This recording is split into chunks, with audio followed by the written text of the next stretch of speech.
bolder, more daring, and deadly serious. Ito ang panibagong mukha ni Mare Rivera at Dingdong Dantes bilang love team sa kanilang newest project with the Kapuso Network, ang babaeng hinugot sa aking tadyang. Ang role ko dito ako si Homer, isang taong lahat ng ginagawa niya sa buhay niya binumero. Lahat isang malaking routine araw-araw, pare-pareho lang lahat na nangyayari. So lahat yun magbabago pag makilala niya ang isang babae, si Proserpina. Marito si Proserpina, laki ako sa sindikato. Tilia, mabait, may paninindigan kasi siya tsaka marami siyang alam.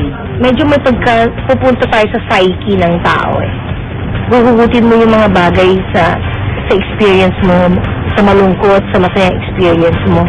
But you react and you go into the psyche of a person na hindi mo talaga kilala or you don't even know na nag-exist.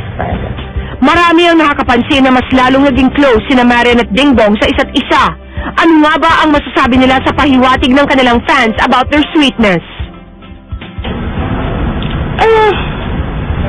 Ano ba ibig sabihin ng sweet? Ano ba yan? Hindi, mas okay yung yung sa namin, mas okay. Siyempre, pag sabi mo sweet, gano'n ba, ano yan like ako, hindi ko pwedeng sabihin sweet o sa kanya, hindi ko pwedeng sabihin sweet kami. Kasi pag nakikita ng tao yun ang sasabihin nila. Pero sa amin, hindi namin ma-assess yung sarili namin ng gano'n. But kami, ayos kami. Sa kanilang pagbabalik tambalan, marami raw silang bagong na-discover about each other. Hindi siya naniniwala na maputi siya. Ano ba? Marami siyang nakukod sa kulay niya. Ganon. Ako din, sige mo sasabihin ako. Pero hindi, ang totoo niyan, talagang hindi siya umiitim, akala lang niya. Kasi parang conscious siya dahil minsan naaaral, minsan di mo naiwasan ng puti nga Hindi, dahil parati siyang maputi, parati siyang maganda. Yan ang ibig ko sabihin. Siyempre diba minsan... sige, kaya mo, ano sasabihin mo?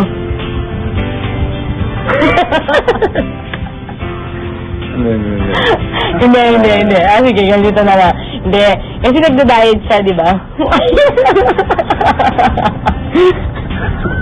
Sabi ko... Ayun na. May ganito yan, kasi nagda-diet siya, di ba? Yung hindi alam ng tao, after niya mag-diet, meron sa paboritong pagkain na kinakain. Yun ay? Isang matamis na bagay. Isang matamis na bagay. Yun na lang.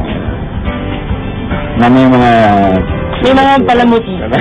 Nagkukulitan man sila in real life. When the cameras start to roll, bigay todo raw ang dalawa sa kanilang action sequences.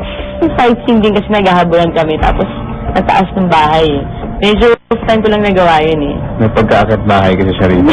Hindi may pagka-akit bahay talaga. Bukod doon, siguro yun. Enjoy ako doon. Kasi wala, enjoy lang kami. So kahit anong gawin namin, kahit saan gawin na, sinusundan na kami ng camera. Kahit ano yung dialogue namin, wala man nakakarinig. So okay. Malapit na Feb 2, ang babaeng hinugot sa aking tadyang. Ito na ulit ang aming tambalan. So sana nandiyan pa kayo para supportahan kami. Directed by Joyce Bernal. Sana po magsama-sama po ulit tayo gabi-gabi.